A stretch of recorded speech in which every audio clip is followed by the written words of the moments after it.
So this is kind of interesting. This was one of, I'm not sure that it's a proven case yet where a cyber attack caused anybody to die directly. This is one of the many cases that comes awfully close anyway. There was a ransomware attack in Germany, and they had to close the emergency room at the hospital because of that. And so a patient who was dying could not go to that hospital and had to be redirected to one further away. And then she died. And they attempted to prosecute the ransomware people for causing someone's death. And that didn't ultimately work because they said the delay is not really what caused that person to die. But they brought up an issue which might be pretty interesting if the main burden is one of proof. You'd be guilty of manslaughter if you somehow did something to contribute to this. And one group they would like to prosecute is the IT staff. So if your IT staff did not monitor the network properly or put on patches promptly, perhaps they could be charged with some form of manslaughter or criminal negligence or something. I'm not aware of that ever happening yet either, but that's another thing that may start to happen someday. I think you'd have a huge problem in court because it's very hard to define what is good enough security. And for that matter, what is good enough qualifications for security staff. You'd have to be able to prove that there was some clear standard of performance that they knew they should do, and then they didn't do it, I would think. Anyway, so this is, saw 2 or 3 of these articles today where the headline says the opposite of what it means. Microsoft does not want you to stop using multi-factor authentication. Of course, what they recommend is using better authentication than phone-based. Where you get an SMS message or a phone call for the other factor, that is not a very secure form of 2-factor. It's a lot better than 1-factor, but what's even better is to have a USB key or an app on your phone generating the number so it can't be stolen from the insecure phone network. Anyway, but it's nice to see Microsoft recommending that as people improve their standards. So Trump is refusing to admit that he lost the election, and he's doing things to block Biden from getting prepared, and he's firing everybody right and left, or somebody in his administration is, and now they're firing the cybersecurity staff too. So this is one of the major cybersecurity officials was forced to leave now, Brian Ware. And I've heard the main guy in charge, Krebs, also expects to get fired very soon. He might have been fired by now. I haven't looked at the news for a few hours. And no one really knows exactly what the point of all this is, firing everybody right before going out the door. There are many guesses that he's putting trusted people in positions so they can leak secrets to him to undermine the Biden administration, or maybe just petty revenge on everybody that ever insulted him. Nobody really knows why he's doing much of anything he's doing. But the ideas that I think make the most sense to me is this is all like his political campaign. This is all more publicity stunts to promote his television show. He's planning to buy a television station and or perhaps license his name to a television station. But anyway, this is all publicity stunts, essentially. Anyway, so Apple has their new computers coming out, and they have their new chip, which is apparently very fast in benchmarks, but it has some serious flaws. It does not permit you to run any virtualization at all, apparently. They have not figured out how to do hardware-assisted virtualization with the new Apple chip. So you can't run Docker, VMware, VirtualBox, or any of that stuff, apparently. And that's really a problem, since you probably want to run Intel-based programs. And there is some internal program, but it's not what I hoped it would be, effectively a virtual machine to run it in. It's a translator that will translate your Intel assembly code into ARM assembly code and then run it. So that, I think, I was hoping to get one of these things. Now I'm thinking I better not get it, because it really has to have some functional compatibility with Intel assembly code, or this computer would be far too limited to be worth having, I think. Anyway, so the neighborhood watches now have privately owned license plate readers. The cops have had these for a while. Now, this main article is where the homeowners association decided to put these in without getting the permission of the residents. They just started putting these things on sticks, so they're going to record all the license plates of everybody in the neighborhood. And of course, they will claim that you can now identify the burglar that broke into a house or something, and that's possible, but it also means you know everything everybody is doing, and all that data is going all over the place with no real control to the homeowners association and the local politicians and cops and who knows who else. And a lot of people are concerned about this. I know when Google Earth went to Japan, they drove these cars around and took pictures of everything and put it on the internet, and the Japanese totally freaked and said, you can't just take a picture of me standing in my window or getting out of my car or smoking a cigarette on the street. That was a huge invasion of privacy, and they kicked them out of Japan. They said, you can just take your Google Earth and go home. But Americans generally say anything you do out in public is public domain, but making a permanent searchable database of it is another step up, and they're currently having this battle. I know a similar one is the cops have tried to say that they do not need a search warrant or court order to put a magnetic tracker on your car with GPS, because they could have just sent a cop to follow you everywhere you go. And that's out in public, so it's just saving them money. And I think they have won on that one from what I've heard in the cases that have come up.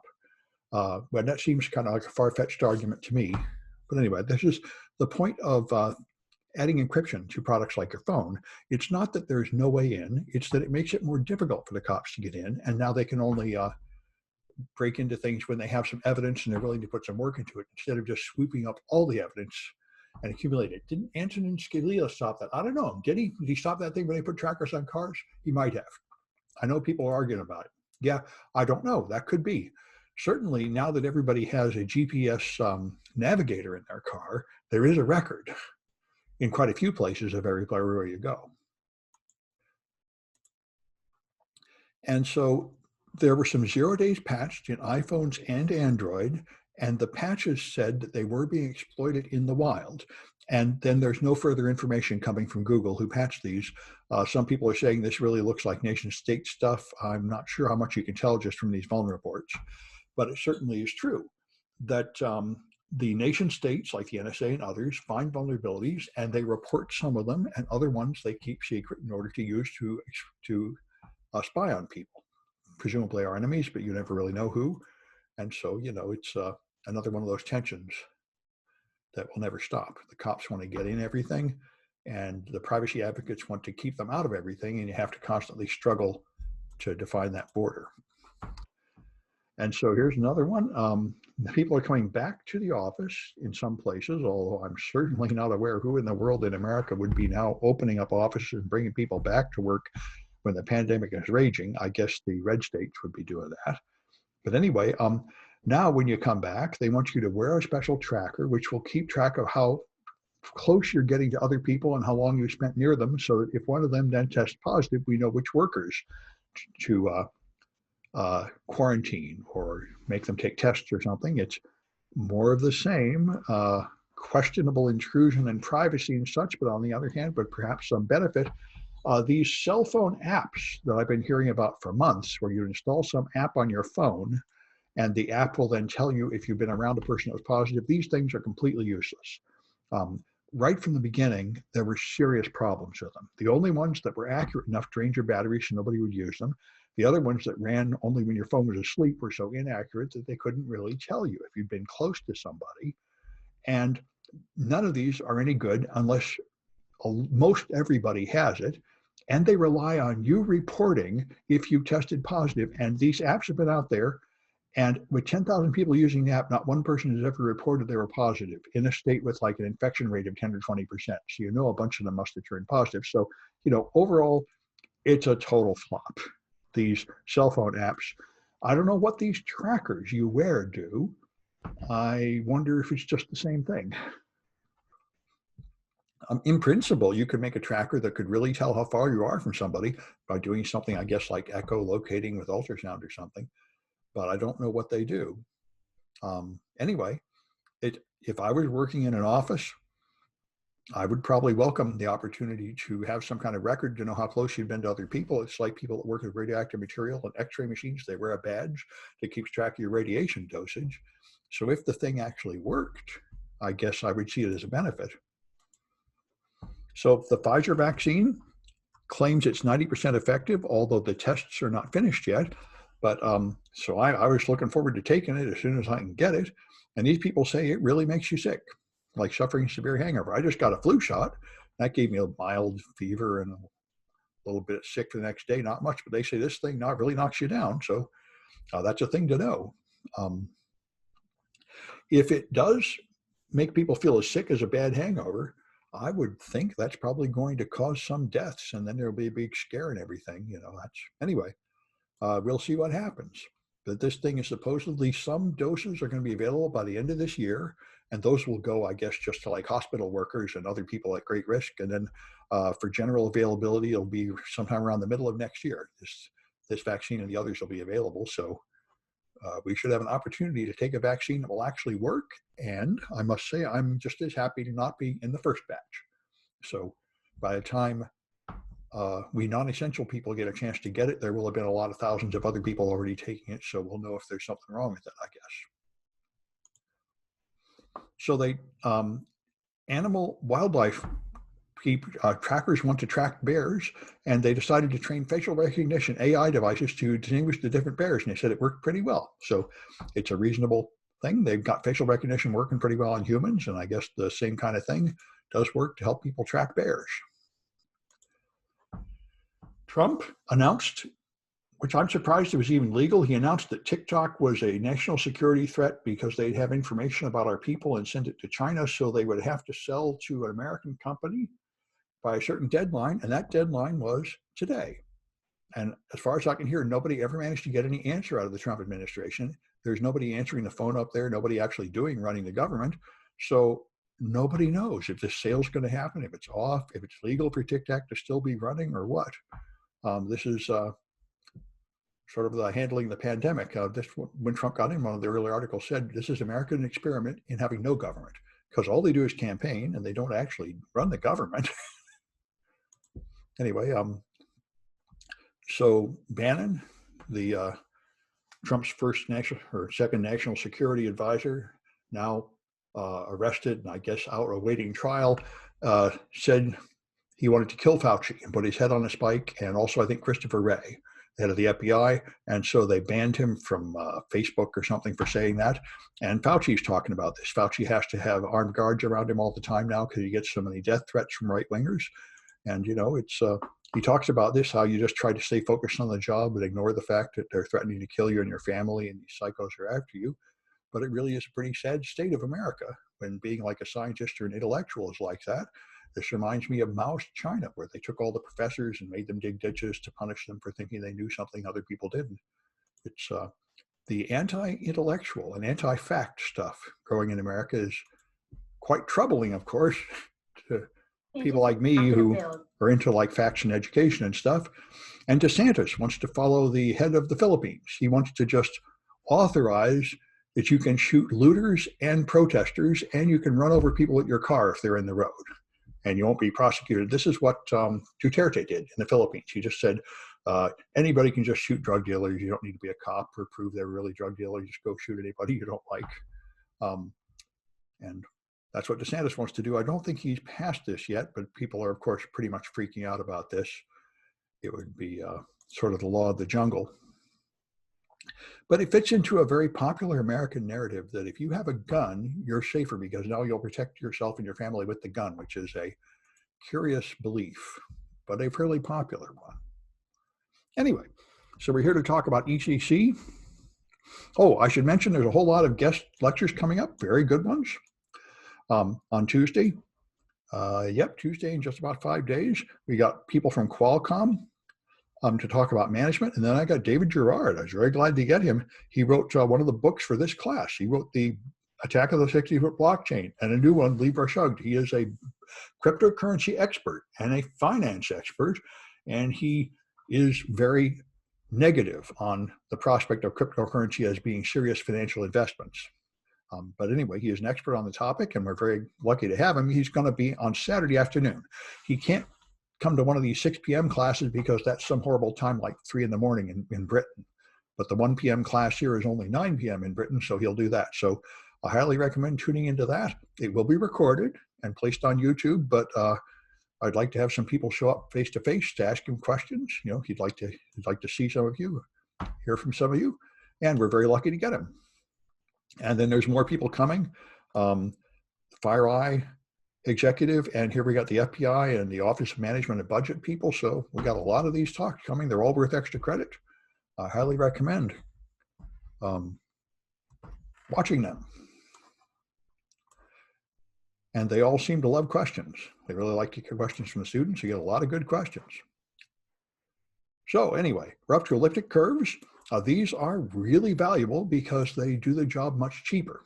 So much cheaper that it started the free HTTPS certificates. It's 20 times less CPU to do elliptic curve public key cryptography than it is to do RSA. So we'll talk about elliptic curves and the discrete logarithm problem, the elliptic curve version of it, and then you just do the same Diffie-Hellman and so on, and signatures with elliptic curves. So this is a new technology developed in 1985, quite a few years after RSA. So RSA was the standard, elliptic curve was an improvement, much more efficient because the keys are much smaller, so the math is much faster. A 256-bit key is strong enough for ECC, whereas RSA needs a 4096-bit key, so that clearly makes all the numbers smaller and all the math faster. So it's been adopted in 2005, 2011. Bitcoin uses public keys and private keys based on elliptic curve cryptography, and many applications can use ECC these days. So an elliptic curve is y squared equals x cubed plus ax plus b. That's the formula. And so there are regions of x for which there is no solution. And there's here's the range of solutions. So it's these strange curves. And the point, now this is what you get when you do it over the real numbers, all the numbers, you know, from fractions, 1, 2, 3, and 4, the normal way you plot a graph. But of course here, we're all dealing with digital data, bytes of data that's going to be encrypted into bytes of ciphertext. So we need the discrete one, and that you can't even draw a good graph of. You you input a integer pair and you get another integer pair out. So it has these patterns here, and we'll talk about these groups. So we're using these fields ZP, and we're going to use addition and multiplication. And to make it a field, you have to have not just a group of elements, which are going to be integers, you have to also have a zero element, so that when you have a combination operation like addition here, and when you combine the zero element with an element, you get the original one back, and you have to have inverse. So if there is an x, there has to be an inverse, which would be minus x. If you're doing multiplication, it would be 1 over x, and that is called a field, if you have all those properties. So you have to have some system. So here's the algorithm for the elliptic curve, which at first I found very baffling, and I sort of get used to it. If you start input points, x and y, both integers, and then you find a point P and you find a point Q, and you draw a line between them and find the, so here, if I have P here and Q here, to add P and Q, you draw a line, find this point where it intersects the curve, and reflect it across the x-axis. That's called P plus Q. Remember, we're dealing with an abstract thing here. Like group theory, it's not real addition, it's not real multiplication, it's just a way of combining two elements of the group to get another element of the group. And they call it addition, but it's clearly not got much in common with what we normally think of as addition for integers or floating point numbers. But it does have the properties we need for the math we're doing here. So there's a minus p, so if you add p plus minus p, you just flip the y, but not the x. And what that does is it gives you minus p up here, so when you connect them, the connection point is this dotted line. It never crosses the curve anywhere. So what you call it is it crosses it up at infinity. This whole area up here is a point at infinity, and so is this area down here. So that's considered, this plus that is considered to be infinity, and the point at infinity is what you call zero. You can add it to any point and you'll get back the original point. So that's why I say at first it seems a little weird and screwy, but it's only because the plus is not really much like a plus. It's just you basically combine an element with its inverse, you get zero, and zero is up there. So here's P plus P. If you want to double a point, you use the tangent line here and find where it crosses and flip it through the x-axis. That's what you call P plus P. And these transformations, which are pretty much arbitrary, do have the mathematical properties we need for encryption. This reminds me of something I heard 45 years ago. I lived with a guy who was an expert in mathematics. And we had Rubik's Cubes, which are brand new at that time, these toys where you rotate these blocks and you're trying to get all the colors on the same side. And he told me he solved Rubik's Cubes analytically with group theory. You can express the state of the cubes as an object, and you can try these transformations as these combinations, and you can make a group of the possible states of the Rubik's Cube and prove things with this kind of math. It doesn't have to be numbers adding and subtracting. It's just a group of elements which can be transformed into other elements by an operation. It's abstract. So you can multiply. K times P, K is an integer, you just add enough times here. And of course, this would be pretty burdensome. So you can do the same trick we did before, where you calculate P2 and then you combine P2 twice to get P4 and combine P4 twice to get P8. And that way you only have to do n log n additions to multiply by a large number instead of having to do n squared addition, something like that. I guess log n instead of n is what you'd have to do. Anyway, so here you define a group. You have a set of elements, X, Y, and Z. You have some kind of operation that can combine two elements. And here's the rule. You have closure. When you combine any two elements, you get another element that's still in the group. That's like the rings we worked on before. You never leave the ring. You can combine three elements by combining two and the third, or combining the second two and then the first. Those will give you the same answer. That's associativity. You have an identity element. So when you combine that with any element, you get the same element back. And for every element X, there is an inverse element, so that when you multiply them together, you get the identity element again. So that's what you need to make a group. And of course, those are all pretty good properties for encryption. So here's the elliptic curve group. If you have 3 points, P, Q, and R, if P and Q are in the group, then P plus Q is also in the group because we were on the curve. And this process of drawing a line and finding where it intersects and flipping it ends up with a point that's still on the curve. You can combine them in this order or that order, and it's the same. The point at infinity has this property that you can combine that with any element and you'll get the same element back.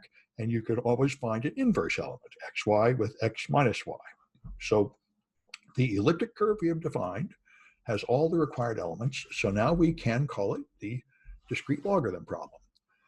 So given P and Q, find a number. So when you multiply P times that number, you'll get Q. This is what it looks like.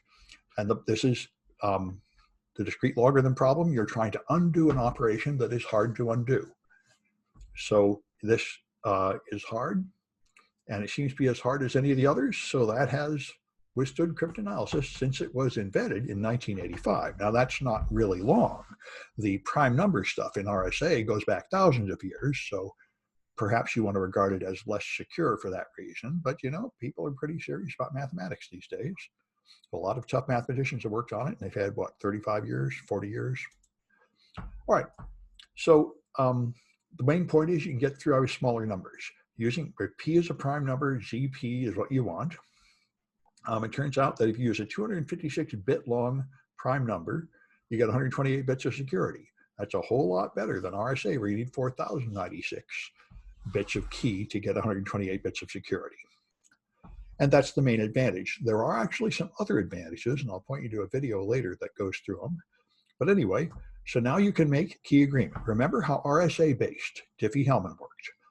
You would pick a random number A and take G to the A mod n, and then send that over the internet.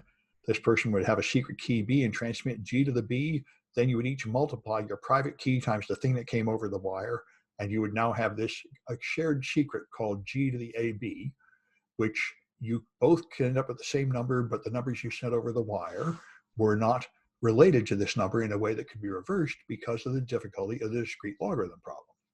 That's the original Diffie-Hellman. And the elliptic curve Diffie-Hellman just does essentially the same thing. You pick a random secret.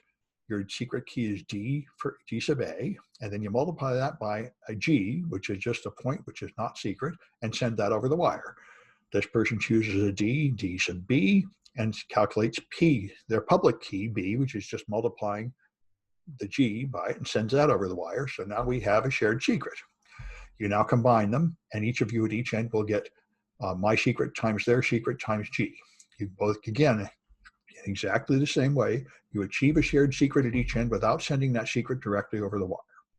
And it's secure if the discrete logarithm problem is hard. If you cannot reverse this and find D, then it's safe. And that appears to be true in practice. So now you can make a signature based on the same thing. You would sign it with your private key, and anybody could verify it with your public key. It's the same thing as before. So you have a signature generation and a verification algorithm. And so you have a private key. Verifiers, you send your message and you attach this signature, and the signature is your private key times the number G, which is not secret. And anybody can verify it, but nobody can forge it because they can't find your private key D. Of course, you also have to tell them which curve you're using and its order, the number of points, and the G. These all have to be, these are the things that define the curve you're using. And those are not secret either. So your signature generation, you hash the message, then you pick a random number K, calculate KG, and the signature is now this thing. It's a little bit more complicated than that simple thing I described, but this turns out to be how you do it. You create this thing. The only thing that really matters to us is that this depends on your private key. And nobody will be able to find the private key without being able to do the discrete logarithm problem.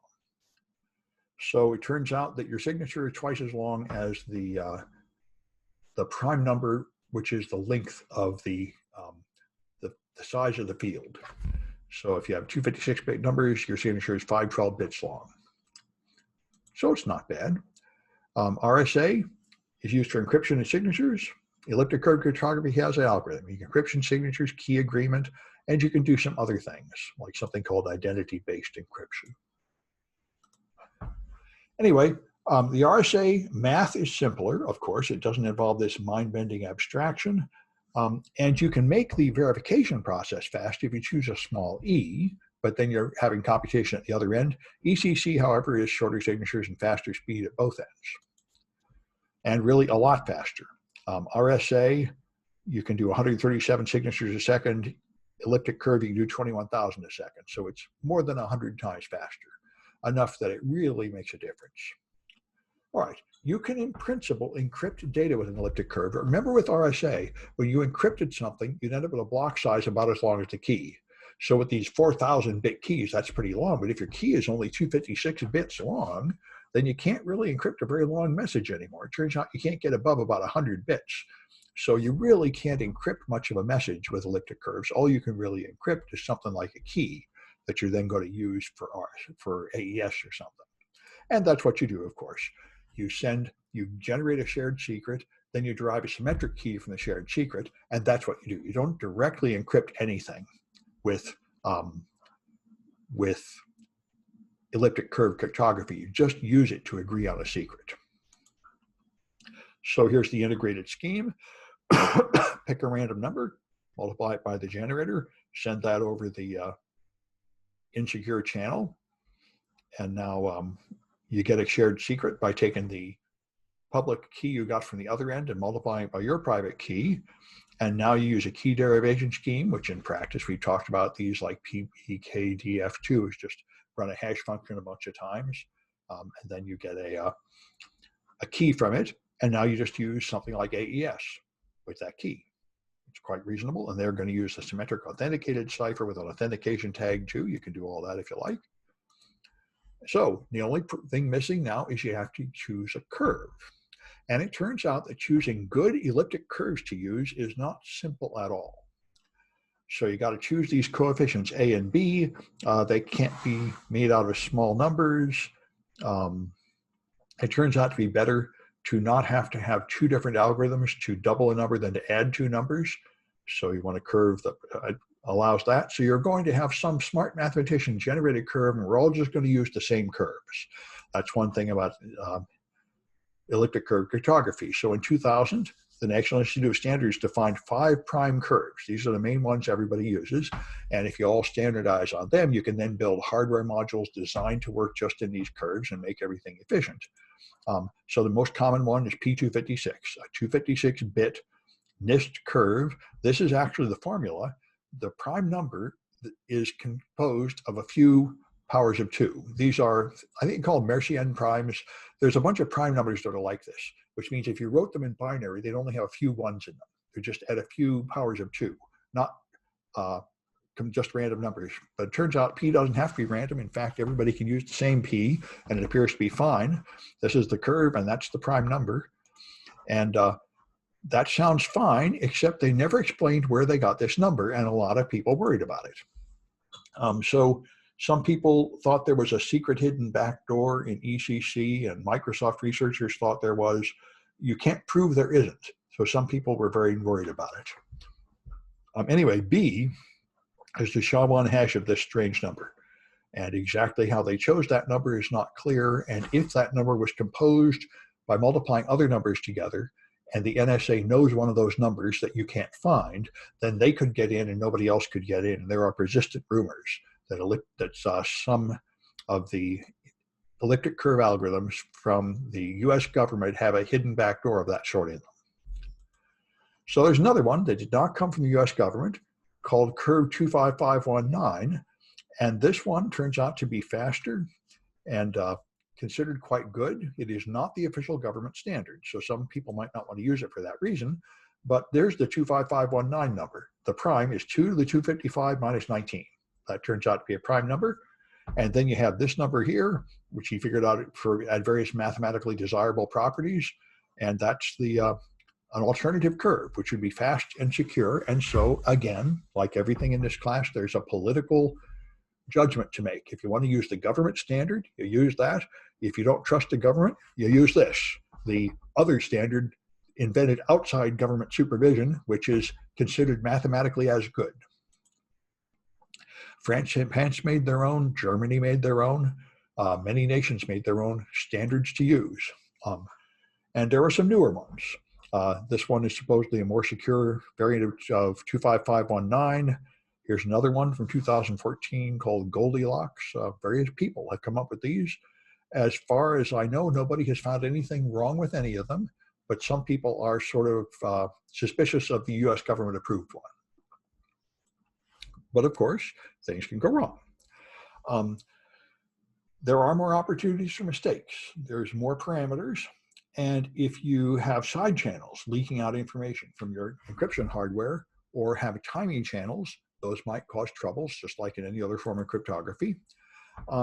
It turns out that if you have to use a secret random number in signing. And if you use the same number twice, then the attacker can easily find your secret, which is true. Remember, this was also true of the one-time pad. If you use your one-time pad twice, it shatters like glass and becomes very weak indeed. And the same thing's true of elliptic curve signatures. This apparently really happened to the Sony PlayStation. So, there's always something that can go wrong. And there was another trick. There were some JSON libraries, and you could send messages and guess about the curve and put in invalid curve numbers, and the responses would leak out information about the key. So again, by doing many, many guesses, you would get some numbers which could then be combined to deduce information about the secret key. So it's there are always ways to make mistakes and leak out key information. Anyway, there should be a Kahoot. I think I'll have to log into it. Chapter 12.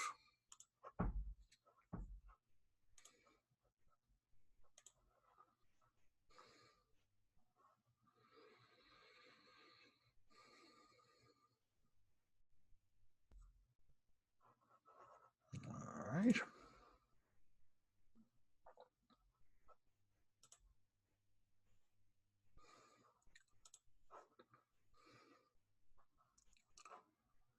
All right, and he says, I didn't get the RSA-based Diffie-Hellman size. Yes, it does. That was yes, that's exactly right. Yes, they are multiplied together. So let me just go back to that before we do this to make sure it's clear. The RSA one is actually the easy one. Elliptic curves are a little mind-boggling, but the RSA, here you are. So you guess a secret number A, and this is your private key, and your public key is G to the A. And this person's private key is B, and the public key is G to the B. So each of them, by multiplying their private key times the other person's public key, they both get the same number, G to the AB. Okay? That's the point. You multiply them together. That's exactly what you do, just what you've written there. And the result is you now both have the same key, but you didn't send it directly over the wire. Is that okay?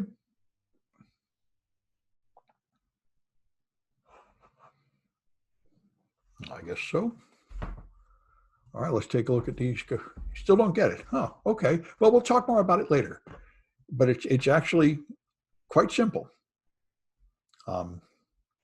You send this over the wire, the G to the A.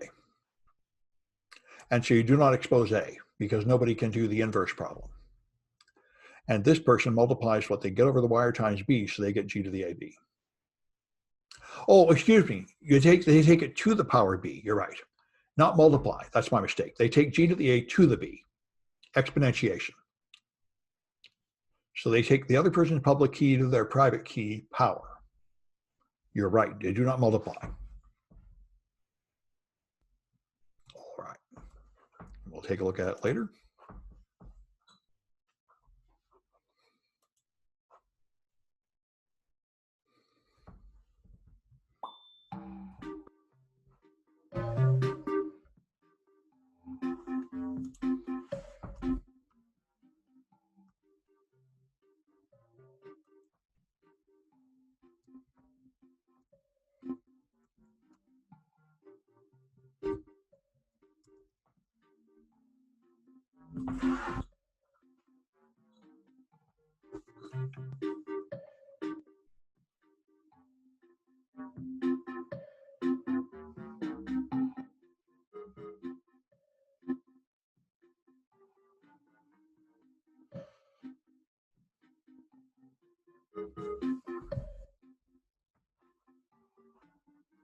All right. Might be a few more.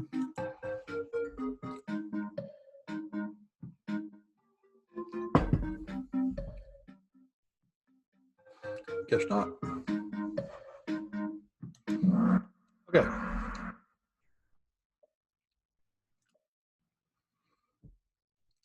All right, so how long should your ECC key be?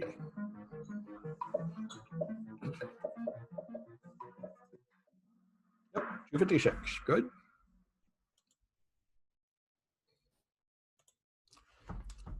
All right, how long a message can you encrypt with AES?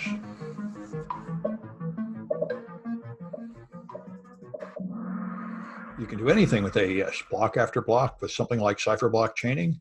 It can encrypt a long stream of data.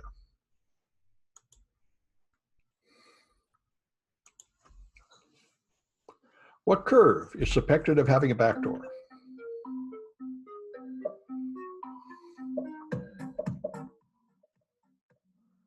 That's it, the government curve, P256. All right. And how long a message can you encrypt with EC?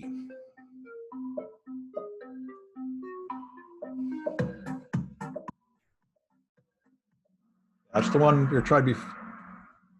Oh, that's right. Elliptic curves by itself can only do 100 bits, but the ECIES is this system where you can do anything.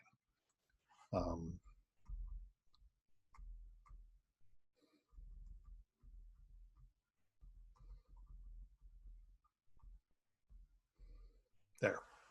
This is the one where you include AES. It's the whole system that can do any length. All right. Anyway, all right.